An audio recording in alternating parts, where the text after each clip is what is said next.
Hello दोस्तों, मेरा नाम है उज्जवल रवि और आप देख रहे हैं ज्ञान चूरन। खबर तो आप लोगों को पता ही होगा कि हिंडनबर्ग ने जो आरोप अडानी ग्रुप पे लगाया था, अडानी ने उसका जवाब दे दिया है। उन्होंने कहा है कि ये भारत पे हमला है। तो हिंडनबर्ग ने कहा है कि आप राष्ट्रवाद का सहारा न ले और मेरे सवालों का जवाब दे। आपको बता दूं कि हिंडनबर्ग में 5 एम्प्लॉय थे 2021 तक विकिपीडिया के मुताबिक, और उसके मालिक नाथन एंडरसन शॉर्ट सेलिंग करते हैं। तो कुछ सवाल उठते हैं कि हिंडनबर्ग ने 2 साल में 5 लोगों के साथ अडानी ग्रुप की स्टडी कैसे कर ली, और उनको फंड कौन दे रहा है? क्या वह अडानी ग्रुप की कंपनियों के शेयर की शॉर्ट सेलिंग करना चाहते हैं? और उन्होंने पीएफओ से कुछ दिन पहले ही ये रिपोर्ट क्यों पब्लिश की? इसके पीछे उनकी क्या मंशा है? क्या इसकी जांच नहीं होनी चाहिए? आपको बता दूं कि हिंडनबर्ग कंपनी पहले किसी कंपनी पे रिपोर्ट प्रकाशित करती है और जब उसके शेयर के दाम कम हो जाते हैं तो शॉर्ट सेलिंग करती है। इलेक्ट्रिक ट्रक निर्माता कंपनी निकोला, जो कि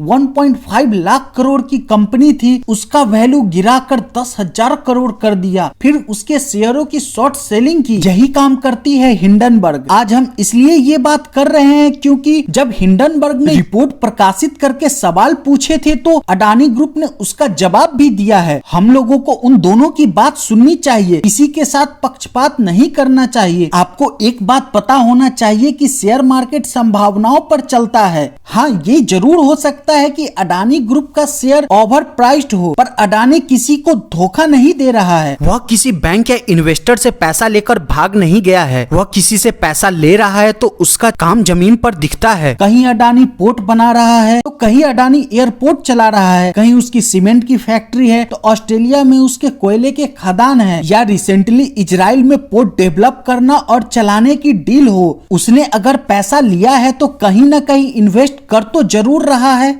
वो देश का पैसा लेकर भाग तो नहीं रहा है। अडानी ने कहा है कि हिंडनबर्ग ने जो 88 सवाल पूछे हैं उनमें से 65 सवाल का जवाब कंपनी अपने एनुअल रिपोर्ट में पहले ही दे चुकी है, और बाकी बचे 23 सवाल में से 18 सवाल पब्लिक शेयर होल्डर और थर्ड पार्टी से रिलेटेड है, इन्वेस्टर से रिलेटेड है, और बाकी बचे 5 सवाल बेसलेस हैं, मनगढ़ंत हैं। और अडानी ग्रुप ने कहा है कि वह इंडिपेंडेंट ऑडिट करवाएगी अपनी कंपनियों की। आपको बता दूं कि मूडीज, क्रेडिट स्विफ्ट जैसी कंपनियां ऑडिट करके बताती है कि ये कंपनी सही है या गलत है। अडानी दुनिया के 6 बड़े ऑडिट फर्म से अपनी कंपनियों की ऑडिट करवाएगी, और सेबी ने कहा है कि वह जांच कर सकती है हिंडनबर्ग पे कि वो कहीं भारत के शेयर मार्केट को नीचे लाने के लिए तो ऐसा नहीं कर रही है। आपको बता दूं कि यूएई का रॉयल परिवार $400 मिलियन अडानी ग्रुप में इन्वेस्ट करने वाला है, और 9,000 करोड़ रुपया दुनिया की बड़ी फैमिली इन्वेस्ट करने वाली है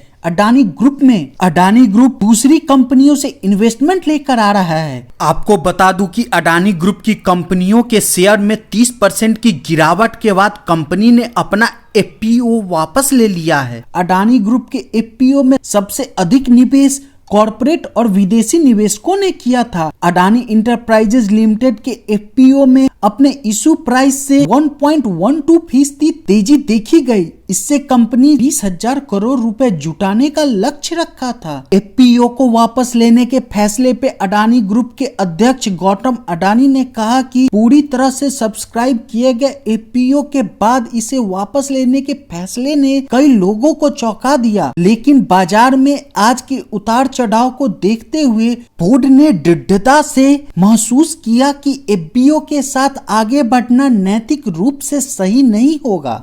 उन्होंने कहा कि मेरे लिए मेरे निवेशकों का हित सर्वोपरि है, इसलिए निवेशकों को संभावित नुकसान से बचाने के लिए एफपीओ वापस ले लिया। इस निर्णय का हमारे मौजूदा परिचालनों और भविष्य की योजनाओं पे कोई प्रभाव नहीं पड़ेगा। तो वहीं 31 जनवरी को इजराइल ने 31 साल के लिए अपना दूसरा सबसे बड़ा पोर्ट अडानी ग्रुप को हैंडओवर कर दिया। आपको बता दूं कि हाइफा पोर्ट की डील जुलाई 2022 को ही हो गई थी। 31 जनवरी को ये हैंड ओवर किया गया है। अडानी ने ये डील 1.2 बिलियन डॉलर में की है। आपको पता होना चाहिए कि हाइफा पोर्ट का दूसरा हिस्सा चाइना की एक कंपनी डेवलप कर रही है। यह इजराइल का दूसरा सबसे बड़ा पोर्ट है। यहाँ शिपिंग, कंटेनर्स एवं टूरिस्ट क्रूज आते हैं। तो वहीं इजराइल के पीएम बेंजामिन नेतन्याहू ने डील की तारीफ की है। उन्होंने कहा कि यह डील मील का पत्थर साबित होगी। इजराइल के इस बेहद चर्चित हाइफा शहर से भारतीयों का सैकड़ों साल से गहरा संबंध रहा है। प्रथम विश्व युद्ध के दौरान भारतीय सैनिकों ने हाइफा शहर को आजाद कराने में मदद की थी। हाइफा इजराइल का